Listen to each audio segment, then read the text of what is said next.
Beaucoup de gens disent que moi c'est Mike est dopé car il a un physique inaccessible à 19 ans, regarde ses jambes. Il est à PDC plus 10, c'est sûr qu'il se dope. Son bilan sanguin montre une testo très basse. ce ne sont pas de bons arguments, laisse-moi t'expliquer pourquoi. Quand on parle de dopage en musculation, on s'intéresse avant tout aux stéroïdes anabolisants. C'est de la testostérone, l'hormone là, de synthèse. Celle-ci a un effet sur le potentiel de masse musculaire qu'on peut développer, mais pas de façon équilibrée dans tous les muscles du corps. En effet, les muscles les plus sensibles à cet ajout de masse musculaire, ce sont ceux de la ceinture scapulaire, à savoir, tu sais, cou, trapèze, haut de bec, épaules, etc. Pourtant, ce qui choque les commentateurs dans son physique, ce sont les cuisses. Désolé, mais les cuisses ne sont pas particulièrement développées par les stéroïdes, ou pas de façon disproportionnée avec le reste du corps en tout cas. Il n'y a qu'à voir celle d'Arnold en personne, qui s'en est fait quelques-unes de seringues, pour comprendre que si ça avait été le cas, il aurait plutôt ressemblé à Ronnie Coleman. Ensuite, le PDC plus 10, c'est quelque chose qui me fait cringe personnellement. Déjà, et avant toute chose, car ça ne veut rien dire. Littéralement, ça signifie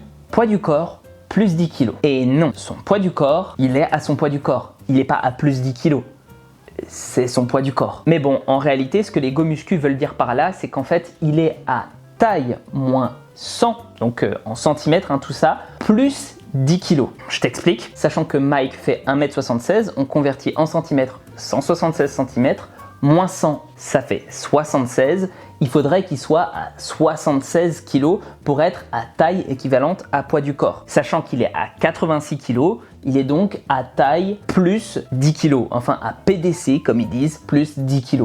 Ce qui n'a encore une fois aucun sens pour moi. Et soi-disant, au-dessus d'un certain nombre, on serait forcément dopé. Sauf qu'ils oublient un truc simple, c'est la masse grasse. À 1m76, Mike ressemble à ça à 86 kg. On ne peut pas dire qu'il soit archi sec. Il est plutôt bien à 15% de masse grasse. D'ailleurs, on a développé un outil mathématique pour calculer les risques de dopage. Le FFMI ou Fat Free Mass Index. Sauf que plus on s'éloigne de 10% de masse grasse, moins il est précis et plus il va surestimer les risques de dopage. Tout en gardant en plus à l'esprit que l'outil est critiqué parce que certains champions de bodybuilding naturel testés passent au-delà des critères censés être ceux qui voudraient dire qu'ils sont absolument dopés. Même avec tous ces désavantages-là, Mike est bien en dessous de la limite naturelle supposée des 25.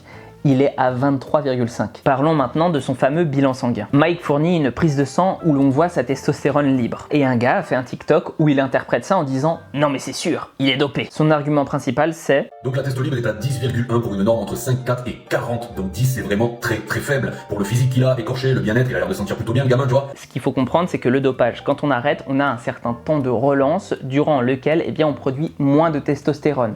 Donc ça, c'est censé l'incriminer. Mais on ne peut pas savoir comment quelqu'un se sent juste en regardant ses photos Insta. Enfin, c'est pas le but des réseaux sociaux et ce pourquoi on les décrit qu'on ne montre pas la vraie vie. D'ailleurs, pour information, un taux de testostérone bas n'est pas forcément corrélé à des symptômes dépressifs, etc. C'est juste que généralement, ça peut l'être et ça peut aussi causer des troubles de la libido. Mais surtout, avoir un physique écorché, ce qui veut dire avec peu de masse grasse.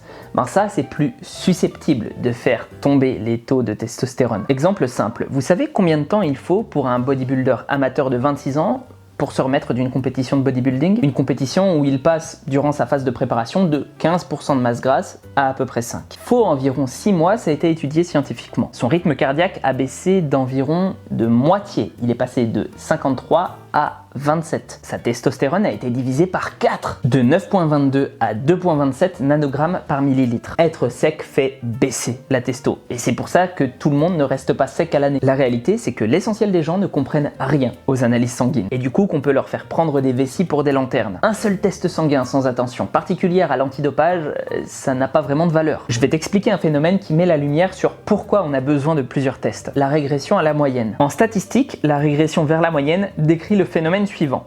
Si une variable est extrême à sa première mesure, elle va généralement se rapprocher de la moyenne à sa seconde mesure. Pour X ou Y raison, on ne peut pas savoir si les valeurs n'ont pas été anormales par rapport à ce qu'il a d'habitude dans son corps. En vrac, voici tout ce qui peut influer de façon négative un taux de testostérone à un test. Le fait d'avoir mal dormi, un stress excessif, une prise de sang lorsque la testo est au plus bas le soir, une maladie passagère, une prise d'alcool la veille, un mauvais mood de façon générale, etc. Comment procède-t-on du coup lors d'un test antidopage antidopage pour être sûr? Eh bien, en plus de multiples prises, on a d'autres façons de détecter ça, notamment via l'analyse des cheveux. Si tu as utilisé des stéroïdes dans les mois précédents, tu auras des traces dans tes cheveux, même si tu as laissé le temps au produit de quitter ton corps. Donc comme je le dis et le répète, inutile de lancer une chasse aux sorcières si vous n'avez pas des tests antidopage. Par ailleurs, est-ce qu'on s'en ficherait pas totalement que Mike soit dopé ou non? L'important c'est vous, votre progression, votre physique. Et encore, est-ce que le physique, c'est vraiment si important que ça? Détachez-vous de ceux qui veulent absolument pister les dopés. Demandez-vous simplement si vos objectifs sont en accord avec vos capacités. Ce sera